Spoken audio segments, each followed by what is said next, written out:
Aujourd'hui, c'est le jour de Pentecôte. C'est même le week-end de Pentecôte. Demain, c'est férié aussi, je crois. Hein? Donc, voilà. Mais c'est un jour au sujet duquel on dit plein de choses. Hein? Ça a toujours été le cas. C'est encore le cas aujourd'hui. Qu'est-ce que ça signifie, le jour de Pentecôte, etc. Alors, je me suis dit, peut-être il vaudrait mieux aujourd'hui aller un peu à l'origine de cette fête. Et c'est ce que je propose de faire ce matin, c'est de faire un petit peu de langue, un petit peu. Vous lisez tous ça très bien, hein? C'est clair et net, il n'y a pas de problème. Et un peu d'histoire. Alors ça, c'est du grec. Hein? Et dans la langue grecque, c'est de là que vient le mot Pentecôte. Et ça signifie le 50e, à l'occurrence le 50e jour. Mais pourquoi le 50e jour? Ça rime à quoi? D'où vient cette idée de 50e? Eh bien, ça vient des traditions juives. Ils avaient, selon leur loi, l'obligation le jour après la Pâque, donc ça remonte à quelque temps maintenant, hein, le jour après, ils devaient prendre les premières gerbes de blé, enfin de la récolte, et les offrir à l'Éternel. Et puis, à partir de là, il fallait qu'ils comptent 7 semaines. Combien de jours dans la semaine? 7. 7 fois 7. Plus le jour où on a commencé, ça fait 50. Donc, ils appelaient ça d'ailleurs, et là, ils devaient faire vraiment la grande fête, ça durait, je crois, une semaine, vraiment de reconnaissance, de joie de ce que Dieu avait pourvu, donc cette récolte. Et là, c'était une de 3 fêtes juives à laquelle tous les hommes en Israël étaient obligés de participer. Il y avait la Pâque, Pentecôte et Tabernacle. Alors, Tabernacle, c'était une fête qui venait tout à la fin, c'était au 7e mois, c'est vers la rentrée pour nous, hein, pour vous donner une ordre d'idée. Vers la rentrée, et là c'était la fin de la récolte aussi, et là de nouveau on faisait une fête. Et tous les hommes étaient obligés de participer à ces différentes fêtes. Donc voilà d'où vient cette idée de Pentecôte. Et c'était surtout, alors voilà, donc un des passages, il y en a d'autres, Lévitique 23 par exemple, et Deutéronome 16, verset 10, parle de cela en disant, tu compteras 7 semaines, donc 7 fois 7 jours, hein, c'est nos 40 jours. Et dès que la faucille sera mise dans les blés, tu commenceras à compter 7 semaines. Puis, tu célébreras la fête des semaines. Ça, c'est comment ils s'appelaient la Pentecôte à l'époque, hein, les Juifs. La fête des semaines, et tu feras des offrandes volontaires selon les bénédictions que l'Éternel ton Dieu t'aura accordées. Alors celui qui aura récolté peu, ça dépendait. Vous connaissez la petite femme dans le temple, dans le Nouveau Testament, qui n'avait que 2 sous qui lui restaient. Qu'est-ce qu'elle a fait avec? Elle a tout donné au Seigneur. Hein, mais en tout cas, qu'on ait récolté peu ou beaucoup, eh bien, c'était à chacun d'évaluer, selon la bénédiction de l'Éternel, alors je lui fais une offrande. Quelquefois dans vos Bibles, vous trouvez le mot oblation volontaire. Ce mot-là, à l'origine de ce mot-là, il y a le mot hébreu korban. Ah, ce mot est employé une fois dans le Nouveau Testament. Quand Jésus-Christ parlait de certaines personnes qui ne voulaient pas soutenir leurs parents dans leurs vieux jours. Il dit, on ne peut pas, on n'a rien à vous offrir. Parce qu'on avait déjà offert, on a déjà donné en don, korban, le mot est employé, je crois, dans le texte, ce n'était pas traduit. Hein? Et on a déjà offert ça à Dieu. Donc, on n'a rien à vous donner. Et Jésus-Christ a dit, vous annulez la loi de Dieu par vos traditions. Corban, Corban. Mais là, les gens sont contents. Dieu avait donné une grosse récolte, enfin une récolte pour la famille, pour que la famille puisse manger pendant les mois d'hiver. Hein. Et là, ils étaient contents. Donc, ils faisaient une offrande volontaire, selon les bénédictions de l'Éternel. Alors, ces deux fêtes sont intéressantes. La Pâque, et à partir de la Pâque, le lendemain, on fait la première gerbe, et puis cette semaine, alors Pâques, Pentecôte, on a fêté la Pâque. La Pâque était une commémoration, si on veut, du fait que Dieu avait délivré le peuple de leur esclavage en Égypte. Vous vous souvenez de ça? Au temps de Moïse, et voilà, ils sont sortis vraiment par la grâce de Dieu. Et là, il a fait combien de fois? Une fois pour toutes. Hein? Ils sont sortis d'Égypte une fois pour toutes, et puis ils ont continué le chemin vers la terre promise. Hein? Et puis après, il y a la Pentecôte. Alors, ce qui est intéressant pour moi, c'est que les premières fois que Dieu parle de la fête de la Pentecôte, donc de la récolte, c'est quand le peuple est dans le désert. Qu'est-ce que vous allez semer et récolter dans le désert? Mais c'est pas la foi que Dieu va s'occuper. Est-ce que Dieu s'est occupé d'Israël dans le désert? Qu'est-ce qu'il leur a donné? La manne, la manne. Alors là, c'est aussi un autre mot. Alors vous connaissez plein de mots hébreux, sans le savoir. Parce que le mot manne n'a pas été traduit non plus. Manne signifie tout simplement, qu'est-ce que c'est? Parce qu'ils n'avaient jamais vu quelque chose de semblable. Et depuis qu'ils sont entrés dans la terre promise et ils ont pu semer leur propre champ, etc., avoir leur propre récolte, Dieu a arrêté la manne, donc on n'a pas vu depuis non plus. Hein? Donc quand ils l'ont vu, qu'est-ce que c'est cette nouveauté? Qu'est-ce que c'est? Qu'est-ce que c'est? On continuait à l'appeler.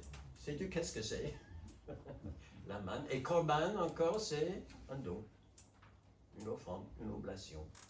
Voilà. Alors, Pentecôte célébrait déjà à l'avance, mais il le met au pluriel en disant que vous allez semer vos champs et vous allez récolter et vous mettez la foncible, la première gerbe que vous prenez, vous allez présenter. Et puis, cette semaine, ça leur donnait le temps de laisser mûrir pleinement le grain, hein, et puis de récolter. Vous allez faire cette fête. Et là, c'est une provision de Dieu tous les ans. Parce que, je ne sais pas pour vous, mais nous habitons à la campagne. Hein, et on remarque que c'est tous les ans que les fermiers y vont. Hein, les agriculteurs, ils sèment le champ tous les ans. Hein. C'est pas fait une fois pour toutes. Mais il y en a qui sèment, hein, mais qui donne la récolte, c'est l'Éternel. Et donc, il devait remercier le Seigneur tous les ans pour sa provision, on va dire quasiment quotidienne, pour leurs besoins. Bon, là, ça c'est de l'ancienne histoire un peu. Est-ce que Dieu s'occupe encore de nous aujourd'hui? On a déjà un peu établi le thème ce matin. Est-ce qu'il s'occupe de vous ce temps-ci? Oui, je pense qu'il s'occupe de nos besoins physiques. Alors, Emmanuel a fait allusion, je pensais qu'il allait prendre tous mes textes ce matin. Mais vous vous souvenez de ce passage où on parle des petits oiseaux? On a du mal à le voir, mais il y a un oiseau caché derrière. Hein? Et Jésus-Christ a dit à ses disciples, il a dit, ne vous inquiétez pas pour votre vie, de ce que vous mangerez, ni pour votre corps, de quoi vous serez vêtus. La vie n'est-elle pas plus que la nourriture et le corps plus que le vêtement?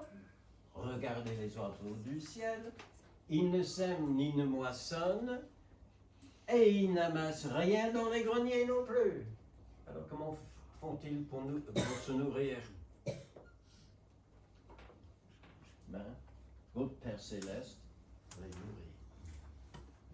Ils n'ont qu'à sortir, ils vont trouver parce que le Père Céleste les nourrit. Et puis il demande, ne valez-vous pas plus qu'eux? Alors c'est ce qu'on appelle un argument a fortiori. C'est-à-dire, s'il fait ça pour les petits oiseaux, hein, des tout petits oiseaux, alors vous valez bien plus qu'eux, non? Alors il y a une autre question derrière ça qui n'est pas posée. Est-ce qu'il ne va pas, à plus forte raison, pouvoir à tous nos besoins? Ben oui, parce qu'à ses yeux, il aime des oiseaux, hein? Il aime des oiseaux.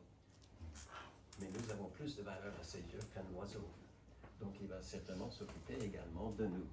Et puis pas seulement pour ce que nous avons à manger, mais il dit considérez comment croissent les lys des gens aussi.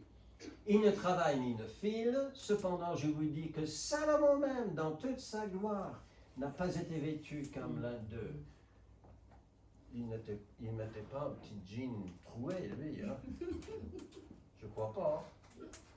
Je crois que c'était vraiment des vêtements, je ne sais pas, de luxe en tout cas.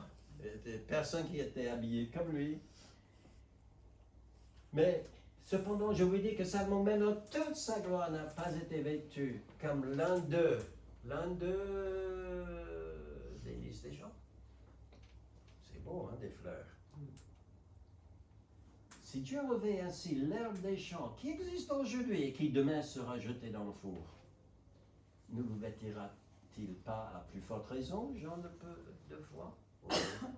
Qui a créé les fleurs que nous aimons nous offrir et ça nous fait de la joie d'en voir dans les champs et tout ça? Qui les a fait? Dieu. Et il aurait pu faire quelque chose de laid qui aurait servi à la même chose, mais il a décidé non, j'aime la beauté. Je vais les habiller, ce sera magnifique. Mais Jésus-Christ nous dit que le Père pourvoira tous nos besoins aussi avec autant, sinon plus d'attention que pour les petites fleurs. Il y a les petites pâquerettes là-bas. C'est joli. Moi, j'aime bien les pâquerettes dans les jardins des autres. Je les enlève de chez moi. C'est pas parce qu'ils sont pas beaux, mais ça étouffe un petit peu le gazon. Mais bon, en tout cas, c'est joli. C'est joli à une certaine beauté là. Dieu aime la beauté. Et il aime pourvoir à nos besoins. Ça, c'est formidable. Nos besoins physiques, et c'est tout, hein. Et nos besoins spirituels. Est-ce que nous n'en avons pas? De salut, par exemple. De savoir que je suis sauvé, je suis délivré. D'ailleurs, quand il est dit dans Romains 6, 10 que Christ il est mort et c'est pour le péché qu'il est mort, combien de fois? Une fois pour toutes. Ça nous rappelle la Pâque. Hein? Combien de fois Israël était-elle délivrée de leur esclavage en Égypte? Une fois, Dieu l'a fait une fois pour toutes. Et d'ailleurs, Christ, à quel moment est-il mort? Et puis 3 jours après, il est ressuscité. À quelle période? La Pâque. La Pâque. Et il est revenu à la vie et c'est pour Dieu qu'il vit. Et à travers ce qu'il a fait, encore un jour de Pâques, pour nous, nous pouvons avoir la vie éternelle. L'assurance de vivre, pas seulement à l'avenir avec lui, mais tous les jours avec lui. Formidable, formidable. J'espère que vous avez découvert ce grand... J'ai pensé à un autre verset tout à l'heure, Emmanuel. Nous croyons que toute grâce excellente et tout don parfait descend d'en haut. Et c'est pour cela que nous pouvons être contents. Ce salut, il n'y a pas de mieux. Et Dieu nous l'offre comme un cadeau. Et c'est formidable. Mais pour tous les jours, alors là, on vient à notre fête Pentecôte.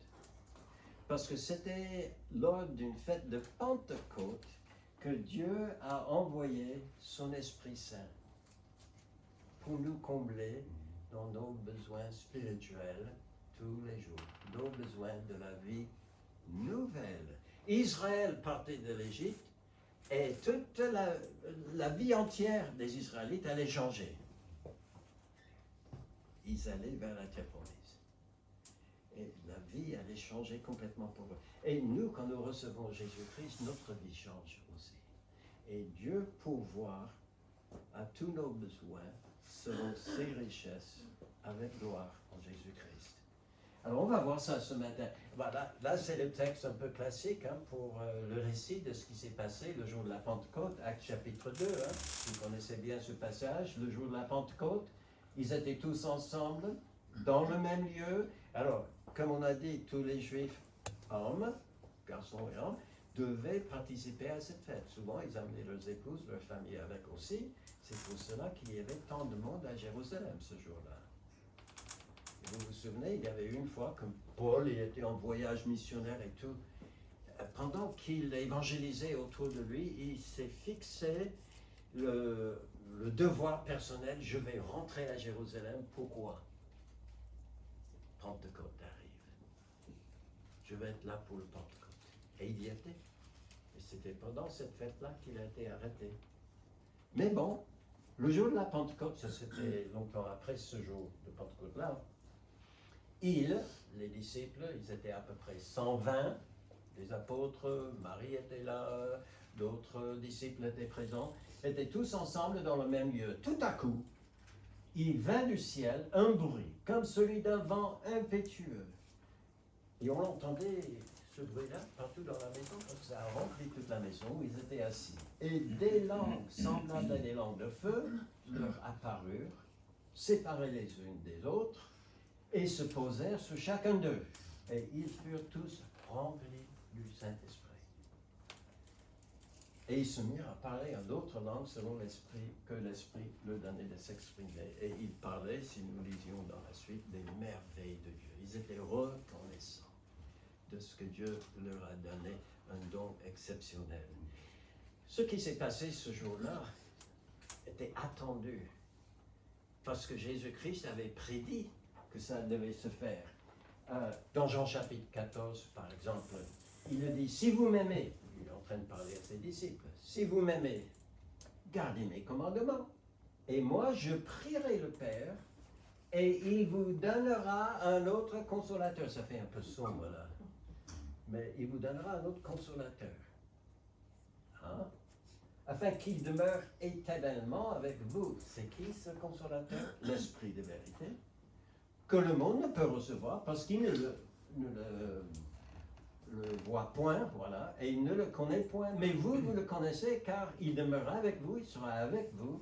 Je vous ai dit ces choses pendant que je demeure avec vous, mais le consolateur, l'Esprit Saint, que le Père enverra, il avait prédit, en mon nom, qu'est-ce qu'il fera? Il vous enseignera toutes choses et vous rappellera tout ce que je vous ai dit.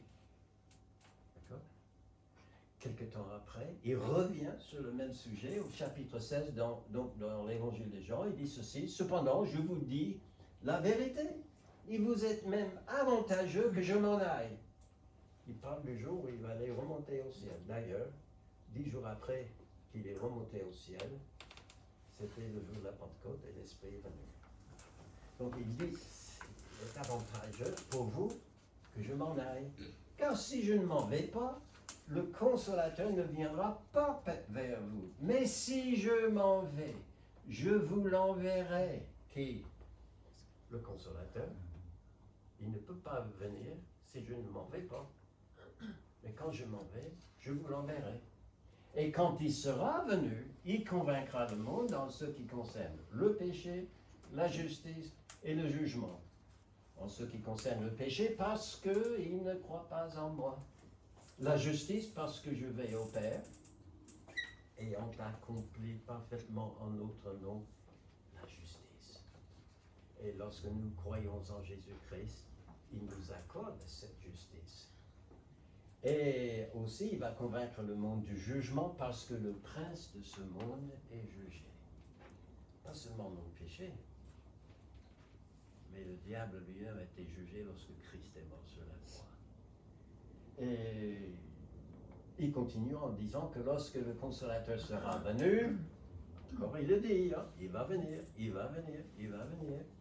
L'Esprit de vérité, il vous conduira dans toute la vérité. Car il ne parlera pas de lui-même, mais il dira tout ce qu'il aura entendu. et vous annoncera les choses à venir. Il me glorifiera parce qu'il prendra de ce qui est à moi, dit Jésus, et vous l'annoncera. Tout ce que le Père a est à moi, c'est pourquoi j'ai dit, il prend ce qui est à moi et qu'il vous annoncera. Donc, on voit une unité dans la Trinité ici. Tout ce qu'a le Père, le Fils, il a aussi, et le Saint-Esprit prend de cela pour nous le donner. Et donc, voilà, c'est prédit, hein, c'est prédit, c'était annoncé d'avance, et donc, là c'est le jour de l'Ascension. On est juste à quelques jours maintenant, avant le jour de la Pentecôte, mais juste avant de remonter au ciel, Jésus-Christ dit à ses disciples qui sont là, mais vous recevrez une puissance, le Saint-Esprit survenant sur vous. Il est toujours en train de souligner, il va venir. Et vous serez alors mes témoins à Jérusalem, dans toute la Judée, la Samarie, et jusqu'aux extrémités de la terre. Voilà. C'était connu. Je ne sais pas si les disciples avaient gardé ça bien dans l'esprit. Il y avait bien des choses qu'eux, ils ne saisissaient pas tout de suite, ou qu'ils oubliaient. C'est pourquoi on a lu tout à l'heure qu'un des ministères du Saint-Esprit, c'était de leur rappeler toutes ces choses. Et voilà, il dit, plusieurs reprises, donc, le Saint-Esprit va venir. Et vous avez remarqué combien de fois il est appelé un consolateur. Qu'est-ce qu'un consolateur? Bon, c'est quelqu'un qui console. Mais c'est quoi ça? Alors, un consolateur, on peut faire encore un peu de grec. Vous êtes d'accord? Ok, consolateur. En grec, parakletos, c'est un mot soudé qui est composé d'un verbe qui signifie appeler, ça c'est la partie kaleo, kletos à la fin, et la préposition à côté d'eux. Appeler, ça signifie donc d'une personne que l'on appelle à côté de soi pour faire quoi? Pour nous porter secours, pour nous aider. Quelqu'un sur qui on peut s'appuyer si on a dit tout à l'heure, on a chanté un chant, je crois, qui parlait du fait que je suis faible. Et dans nos faiblesses, on a besoin d'aide souvent. Hein? Et voilà. Le Saint-Esprit est ce parakletos, il est cette personne sur qui on peut s'appuyer dans notre besoin. Il est un peu comme, bon, je l'ai mis comme un secouriste, hein? Parce que si c'est la maladie, ben, on fait quoi? Il y en a une, elle est partie derrière. Elle veut être Abigail, elle veut être doctoresse un jour. Priez pour elle, hein? Il faut qu'elle fasse de bonnes études. Mais quand nous sommes malades, qu'est-ce qu'on fait? On reste à la maison? Ben non, on téléphone au médecin, Doctolib, ou je ne sais pas comment vous le faites, mais on fait appel à quelqu'un qui connaît bien, hein, la médecine et qui peut nous porter son aide. Ça c'est... Alors les médecins sont des parakletos. Ils sont des secouristes. Ils sont des personnes à qui on peut s'appuyer dans le besoin. Mais, donc la question qui vient, alors le Saint-Esprit, s'il est censé être quelqu'un qui va me consoler, moi, parce qu'il vient m'aider, en quoi est-ce qu'il me porte une aide quelconque? Alors on va revenir sur les versets, juste relever deux, trois petites choses qui ont été dites par rapport à ce qu'il allait faire. Alors Jésus a dit, il vous enseignera toutes choses, il vous rappellera tout ce que je vous ai dit. Et ça, il a fait. Il a fait déjà pour les apôtres parce que qui a écrit le Nouveau Testament? Ce sont eux. Et Dieu leur a permis de se rappeler, Dieu l'Esprit leur a permis de se rappeler de tout ce que Jésus-Christ a dit et de le rapporter avec exactitude dans la Bible. Ah, ça c'est... Et ça veut dire que là, quand je lis ces passages dans le Nouveau Testament, je peux dire, ah, ça c'est la parole de Dieu. C'est pas juste une invention de je ne sais pas qui. Je peux compter vraiment sur ce qui est dit. Oh là, ça c'est pas...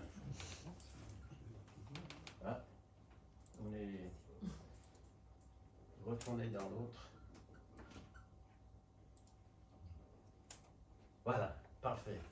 Il convaincra. Ah, ça c'est le. Je vais aller en arrière. Il vous enseignera toutes choses et vous rappellera tout ce que je vous ai dit. Et puisque nous avons les paroles de Jésus maintenant parfaitement consignées dans la parole de Dieu, ah ben ça nous apporte de l'aide. Mais en quoi ça nous aide de connaître les paroles de Jésus? Alors je vais chercher ça un peu dans la Bible. Et j'ai trouvé un passage à la fin du sermon sur la montagne où Jésus-Christ avait annoncé plein de choses aux gens qui étaient autour de lui. Et à la fin, il a raconté une petite histoire, quand même les enfants. Si j'appelais les petits-enfants qui sont à côté, je crois, et ils connaissent tous cette histoire. Il racontait une petite parabole d'un homme sage et un homme insensé. Et les deux avaient besoin de parler ce matin de vêtements de maison. Les deux ont voulu, ils avaient un projet de construction de maison. L'homme insensé, il a commencé à bâtir, mais il a bâti sur quoi? Quel fondement? Du sable. Il y a même des grandes personnes, presque vieux, qui connaissent la réponse. Et ils ont construit directement, et ils ne voulaient pas s'embêter, hein. C'est plus vite si on n'a pas à creuser, et puis jusqu'à trouver du roc solide, et donc ce sera plus vite fait, mais seulement, ils avaient une belle maison sans doute à la fin, mais alors la tempête est arrivée, la pluie est tombée, les vents sont abattus sur la maison, et qu'est-ce qui est arrivé à la maison encore? Ben oui, elle était détruite. Mais l'homme sage, qu'est-ce qu'il a fait? Ben, il a pris le temps. Sans doute, sa maison n'était pas terminée aussi vite que l'autre. Je ne sais pas si c'était aussi... Peu importe. C'était sur le roc. Et alors, les tempêtes sont arrivées. Et qu'est-ce qui est arrivé à la maison? Elle a tenu. Hein? En France, ces derniers temps, on a eu beaucoup d'inondations. Hein? Et les gens devaient payer cher, étaient contents d'avoir un bon assureur hein, pour financer des travaux, parce que ça peut faire des dommages, mais c'est la même chose dans notre vie. Et Jésus a précédé cette petite histoire en disant que celui qui écoute mes paroles et les met en pratique sera comme le bâtisseur sage. Et donc, connaître les paroles de Jésus, que le Saint-Esprit a pris le temps et le soin de les mettre dans la parole de Dieu, ça nous aide à construire une vie qui va endurer, hein, qui va résister quand il y aura les tempêtes de la vie. Ça, c'est déjà une bonne chose que le Saint-Esprit fait pour nous. Puis, en connaissant les paroles de Dieu, on connaît les paroles qui sont pleines de grâce. Dans Luc chapitre 4, verset 22, c'est la réputation de Jésus. Tout le monde disait ça de lui. Ils écoutaient plein de monde. Il y a des pharisiens, j'y arriverai, qui étaient tout le temps en train d'évaluer les uns les autres et pour savoir s'ils respectaient pleinement toute la loi de l'Éternel. Et ils pouvaient être assez sévères, mais Christ, il est venu, comme il est dit dans Jean, l'épître de l'évangile de Jean, il a dit lui-même, je ne suis pas venu pour juger le monde, mais pour sauver. Donc il n'est pas venu avec l'index, hein, comme ça, ah, toi t'as fait ça, toi t'as fait... Non. Il avait cette réputation. Les paroles de celui-là sont pleines de grâce. On préfère, hein? On préfère écouter quelqu'un qui est plein de grâce. Et Jésus était comme ça, ses paroles le sont. Et il a dit qu'elles sont même esprit et vie, si bien qu'il y avait un moment, il y avait pas mal de personnes qui ont quitté Jésus-Christ, qui l'ont abandonné. Et Jésus s'est retourné vers ses disciples et il dit, hey, vous allez aussi partir? Et Paul a dit, mais, pas Paul, c'était Pierre qui a dit, mais à qui irions-nous? C'est toi qui as les paroles de la vie éternelle.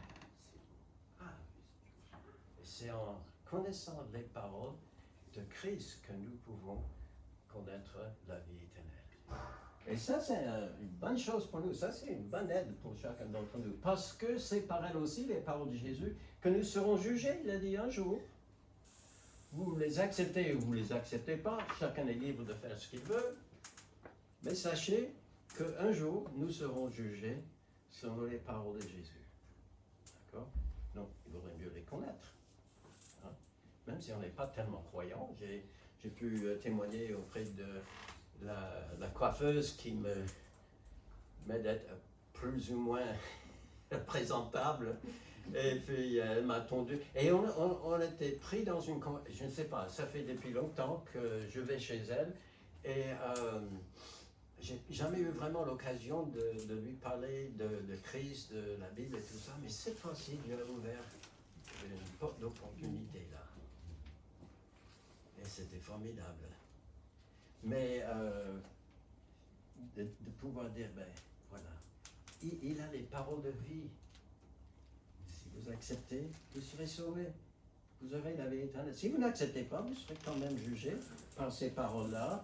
Et aussi parce que si elles demeurent en nous, c'est la promesse de Jésus.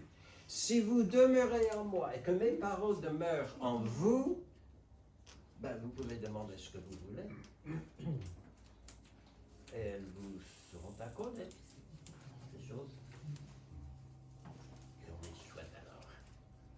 Je peux demander ce que je veux. Seulement, il faut savoir si vous demeurez en moi. Et si on demeure en lui, vous savez, il a une manière de nous faire un peu réévaluer un peu nos envies et de nous montrer ce qui compte vraiment pour nous et qui peut nous, pour reprendre l'idée du début du culte, hein, nous rendre vraiment contents. Et là, on ne demandera pas n'importe quoi. On demandera certes des choses qui nous feront plaisir, mais qui vont faire plaisir aussi à l'Éternel. Et il répond. Alors, réponse à la prière. Comment pouvons-nous prier correctement si nous ne connaissons pas les paroles de Jésus? Alors, vous voyez, toutes ces choses-là, et pour toutes ces raisons, on doit dire merci Seigneur pour le Saint-Esprit qui nous aide. Et il a fait inspirer le Nouveau Testament pour que nous ayons les paroles de Jésus, mais encore plus, il travaille en nous pour que nous comprenions ce qui est écrit. Et voilà. Grâce, salut, vie éternelle, exaucement à la prière. Puis deuxième chose, il a dit, ça c'est un deuxième ministère du Saint-Esprit, il convaincra le monde en ce qui concerne le péché, la justice et le jugement. Le monde, c'est les personnes qui ne sont pas encore, qui sont peut-être en chemin, mais qui ne sont pas encore à Christ, n'ont pas encore mis leur confiance en lui. Et il est dit que le Saint-Esprit aura une belle œuvre dans leur vie aussi. Il les convaincra en ce qui concerne le péché, la justice et le jugement. Et ça, c'est important. Je pense qu'entre nous tous, nous essayons, hein, comme j'ai fait avec ma coiffeuse cette semaine, on cherche des occasions comme ça où on peut présenter Jésus-Christ, on laisse un traité ou un mot, quelque chose. Mais des fois, on est un peu frustré. Hein? Je ne sais pas pour vous, on dit, malgré toutes mes tentatives, etc., la personne reste un peu comme de marbre devant moi. Oui, c'est parce que nous, même avec les meilleurs versets qui viennent à l'esprit et tout, nous n'avons pas le pouvoir du Saint-Esprit. Hein? Lui, il sait convaincre. Et quand il veut, il ouvre l'intelligence de la personne pour vous prendre et de les convaincre de leur besoin d'un sauveur et de se tourner vers Christ. Et puis, il dit, il vous conduira dans toute la vérité. C'est important, ça, aujourd'hui?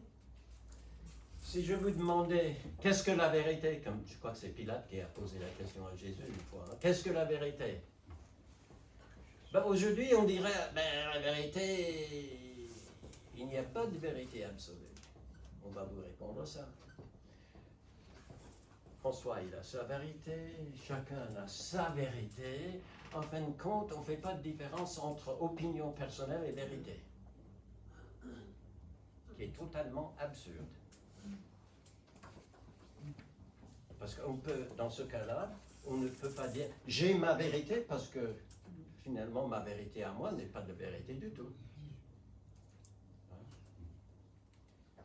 Si, il y a une vérité.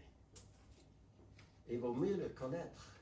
Sinon, on peut être ballotté, comme dit un des livres du Nouveau Testament, par tout vent de doctrine, tout enseignement. Quelqu'un va dire, va venir avec son enseignement, sa vérité à lui. Et peut-être il va pouvoir bien le présenter et on sera séduit.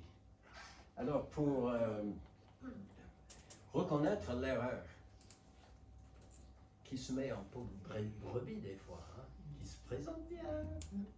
Et en plus, ça va un peu dans l'autre sens. Et, hein, des fois, l'erreur nous convient bien. Mais pour reconnaître l'erreur, même bien présentée, comme étant l'erreur et non pas la vérité, il nous faut l'esprit. Et ça, c'est un de ses ministères. C'est de nous aider à nous conduire dans toute la vérité. Ça, c'est formidable, tout ce qu'il fait. Alors, je ne sais pas si vous avez remarqué dans tout cela, combien de fois l'Esprit de Dieu, son ministère envers nous, envers le monde, concerne également Jésus-Christ. Vous l'avez remarqué? Jésus-Christ a dit, je prierai le Père et il vous enverrai un autre consolateur. Encore un peu de grec ce matin, il y a différents mots pour autre. Et le mot qu'il emploie ici, c'est un mot qui signifie un autre, mais de la même nature que ce à quoi on va le comparer. Cette fois-ci, on va le comparer à Jésus-Christ. Et on va dire que, et on dit, c'est Jésus-Christ le dit, parce que les disciples étaient tristes de savoir que Jésus allait partir. Et Jésus a dit, ne vous en faites pas, je prierai le Père, il vous enverra un autre consolateur, un autre comme moi. Ah, d'accord. Jésus, il était comment avec des gens?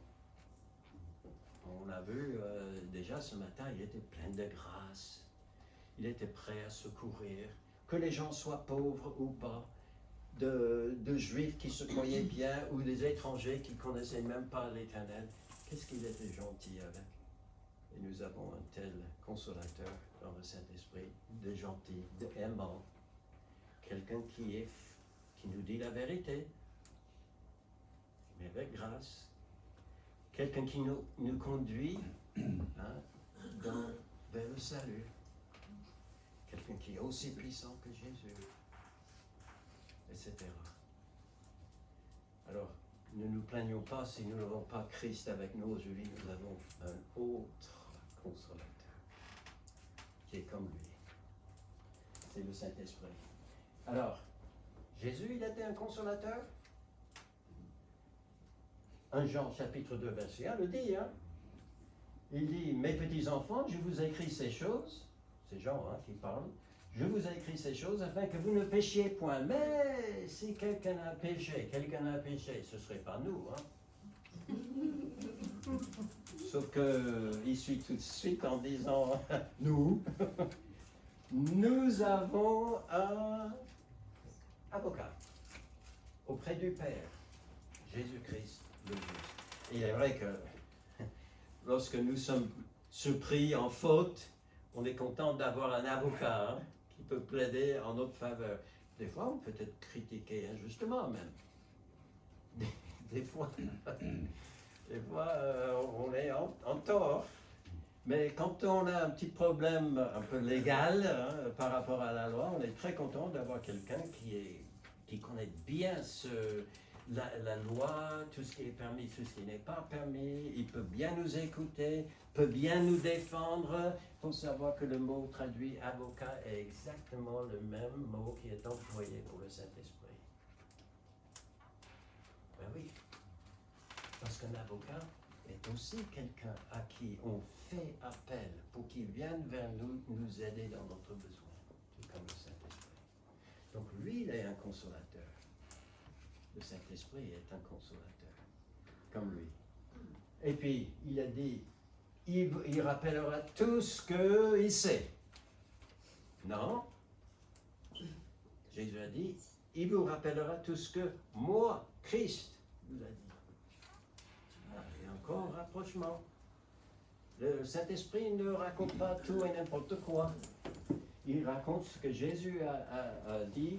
Et si nous ne connaissons pas, on a déjà fait allusion à ce point-là, si nous ne connaissions pas ce que Jésus a dit, eh bien, nous ne pouvons prétendre adorer, prier, parler en son nom et dans l'esprit.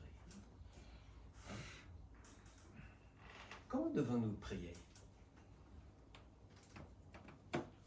Au nom de Jésus. Bon, c'est un grand privilège que Jésus nous fait là. Quand tu es dans le besoin, quand tu veux même adorer Dieu, tu viens vers lui dans la prière, tu as le droit de te présenter, non pas avec votre carte d'identité, mais avec la mienne. Tiens, tu pries en mon nom. Alors là, c'est un grand privilège. C'est aussi une grande responsabilité. Mais si nous voulons vraiment prier au nom de Jésus, il faudrait mieux savoir comment lui, il prierait le Père. Hein? Parler, alors les apôtres, même les prophètes de l'Ancien Testament, prophétisaient, parlaient tout le temps au nom de l'Éternel, au nom du Seigneur. Et comme ça, les gens savaient qu'ils ne parlaient pas de leur propre chef, en donnant leurs propres opinions, mais ça venait de Dieu. Oui. Ça, un grand rapprochement là encore entre ce que et ça nous montre encore que l'un et l'autre, hein, deux personnes dans la Trinité, mais qui font un dans ce qu'il veut faire pour nous. On a déjà vu ce verset aussi où il était dit qu'il convaincra le monde en ce qui concerne le péché. Je n'irai pas plus loin parce que c'est par rapport à ça qu'il a dit parce qu'il ne croit pas en moi. Quel est le péché qui nous sépare vraiment de Dieu? Quelque chose qui vraiment crée une barrière entre nous et Dieu. C'est de tuer quelqu'un. Hein? Oui, c'est pas gentil ça. Mentir, pas gentil non plus. Voler, pas gentil. Mais qu'est-ce que Jésus a dit là? Ouais. Croire en qui? En Jésus, tu vois? Hein? Parce qu'il ne croit pas en moi, dit Jésus. Et c'est là le travail du Saint-Esprit. J'ai parlé même avec des personnes à l'occasion au sujet du péché et ils m'ont dit j'ai jamais tué, j'ai jamais ceci, j'ai jamais cela. Et qu'est-ce que tu penses par rapport à Jésus? Oh Jésus, hein? Alors, il faut le Saint-Esprit. Et le Saint-Esprit va convaincre la personne de la gravité de ne pas croire en Jésus-Christ. Ça ne veut pas dire forcément qu'ils sont ouvertement contre, ils vont lancer des pierres, brûler des synagogues, on a vu ça cette semaine, hein, ou des églises ou quelque chose comme ça. Mais par leur nonchalance, par leur négligence, ils vont dire ce que d'autres ont dit dans le temps. Je ne veux pas que cet homme-là règne sur moi. Donc, voilà. C'est important. Et puis, un peu le contraire de cela, Jésus-Christ a dit par rapport à ce que l'Esprit allait faire, il me glorifiera. Il glorifiera qui? Jésus. Il me glorifiera. Parce qu'il prendra de ce qui est à moi et vous l'annoncera. Il va me glorifier. Tout ce qu'il va dire, il prendra de moi, c'est moi qui vais lui donner ce qu'il a à vous transmettre. Et ça, quand il vous le dira. En le faisant, il me glorifiera. Il glorifie le Fils. Hein. Nous reconnaissons souvent ce qui est vraiment de l'Esprit de Dieu et de ce qui ne l'est pas par la gloire qui est rendue à Jésus. est-ce que ce que tel ou tel me dit, prétendant que ça vient de Dieu, que ça vient de la parole, etc., est-ce que c'est la vérité ou pas? Si ça vient vraiment de Dieu, Christ sera glorifié. Ça c'est bien. Il sera glorifié. Qui est ce Christ? Il est Dieu, fait chair, né de la Vierge, qui a vécu sans péché, qui a pris tous nos péchés sur lui sur la croix. Il est mort pour nous. Et en quelque sorte, il a pris notre nom. Comme aujourd'hui, il nous permet de prendre son nom pour prier le Père. Il a pris notre nom et il est mort. Parce que nous étions condamnables. Il est mort pour nous. Et il est ressuscité le troisième jour pour notre justification. Pour que si nous croyons en lui, le Père peut nous dire devant le Fils peut dire à notre sujet devant le Père, celui-là, celle-là est juste. Formidable. Alors, notre plus grand, quand je réfléchissais sur tout cela, je me suis dit, pour m'épanouir pleinement dans ma vie nouvelle, c'est un peu ça le point de départ aujourd'hui, c'est de reconnaître que ce jour de Pentecôte, c'est un jour où nous reconnaissons que le Saint-Esprit nous donne tout ce qu'il nous faut pour notre vie nouvelle en tant que chrétien, en tant qu'enfant de Dieu.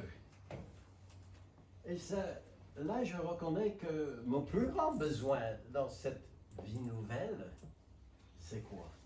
C'est Jésus. De le connaître, de le suivre, de connaître sa parole, de la mettre en pratique. Et tout ça vient de qui? Ben, de l'Esprit. On l'a vu, hein? Il y a quelqu'un dans la Bible qui a vraiment vécu, qui l'a expérimenté. Jésus a dit, je ne vous laisserai pas orphelin. Donc, c'est grâce à sa prière pour nous que l'Esprit est venu. Mais c'est l'apôtre Paul qui a dit, nous sommes pressés de toute manière, mais non réduits à l'extrémité. Le mot qu'il emploie ici, nous sommes pressés, ça veut dire vraiment mis à l'étroit, on ne peut plus bouger, on n'a plus d'options, on est contraint. Mais il dit, on n'est pas réduit vraiment à l'extrémité. On est dans la détresse, mais non dans le désespoir. Persécuté, oui, mais dans la persécution, on n'est pas abandonné. Abattu, oui, quelquefois on est abattu, mais on n'est pas perdu.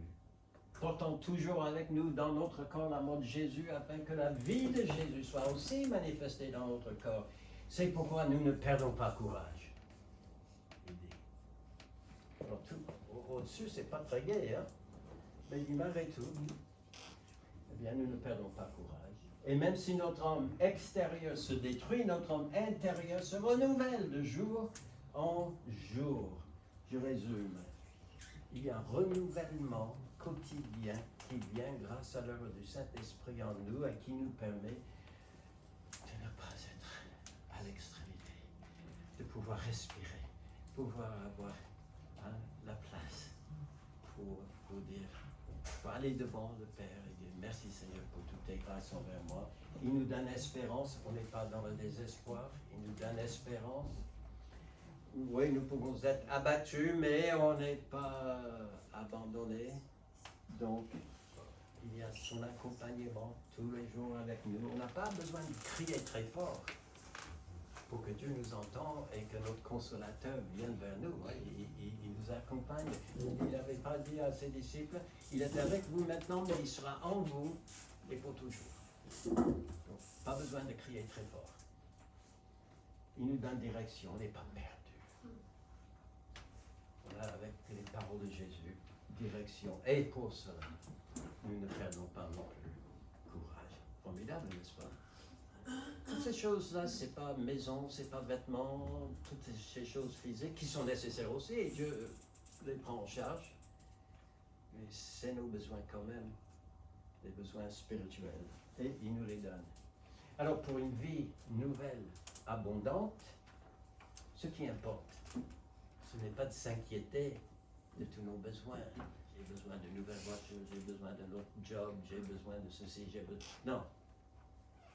Mais d'en connaître le fournisseur. Ah. Est-ce que vous le connaissez? Si vous le connaissez, que vous avez foi en lui, et que vous pouvez dire, la volonté de Dieu est toujours bonne, agréable et parfaite. Alors avant même que ça arrive sur la bouche, quand c'est déjà dans le cœur, et vous criez vers l'Éternel, comme ça, tout ça. Il connaît, il entend, et il est là.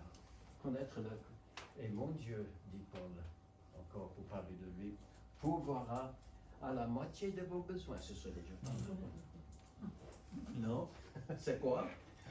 Tous vos besoins, selon sa richesse. Alors là, c'est intéressant. Et il ne répond pas selon notre besoin. Ce sera pour combler notre besoin, mais ce n'est pas selon mon besoin, c'est selon sa richesse.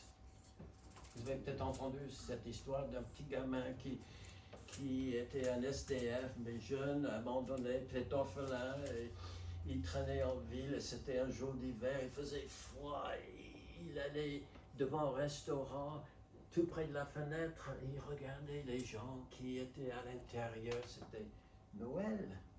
Et tout le monde était festoyé, ils avaient de grands et bons repas devant eux, ils n'avaient rien, lui, devant, il regardait comme ça. Et tout d'un coup, il y a cette grosse limousine qui passe et qui s'arrête à côté de lui.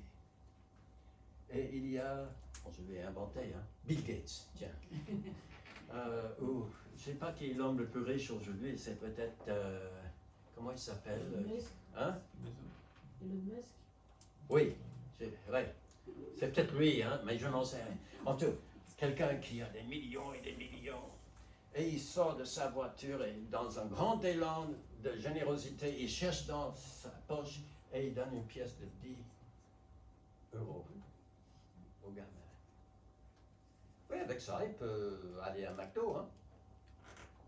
Je pense qu'avec 10 euros, il fait son petite affaire, il aura de quoi manger. C'est selon son besoin, mais ce n'est pas selon les richesses du millionnaire. Dieu n'est pas comme ça. Il dit, il pourvoira nos besoins selon sa richesse, avec gloire en Jésus-Christ. Alors aujourd'hui, c'est le jour de Pentecôte, hein, comme on l'a dit au départ, et je pense qu'aujourd'hui, nous pouvons nous réjouir, encore aujourd'hui, de ce que Dieu pourvoit à tous nos besoins, avec abondance pour notre vie nouvelle. Eh bien, réfléchissez cette semaine, aujourd'hui, en rentrant, tout ce que vous avez en Christ. Et bénissez-le, hein, pour toutes ces grands dons, ces grâces excellentes, ces dons parfaits. C'est tout ce qu'il a dans la poche, hein? Des grâces excellentes et les dons parfaits. Et il est prêt à nous les accorder. On va prier un instant. Merci notre Dieu, en effet, de ce que tu es tellement bon envers chacun d'entre nous. Tu nous as accordé le salut, la justification en Jésus-Christ qui est mort pour nous. Et jour après jour, Seigneur, quand nous avons un souci, quand nous avons un besoin quelconque, tu es là. Et nous savons que nous pouvons toujours tourner notre cœur vers toi. Et de dire, peut-être intérieurement seulement, peut-être on ne dit rien à haute voix, mais tout simplement nous tourner vers toi pour te faire connaître nos besoins. Et la Bible dit que notre Père, il voit dans le lieu secret et il accorde selon nos besoins.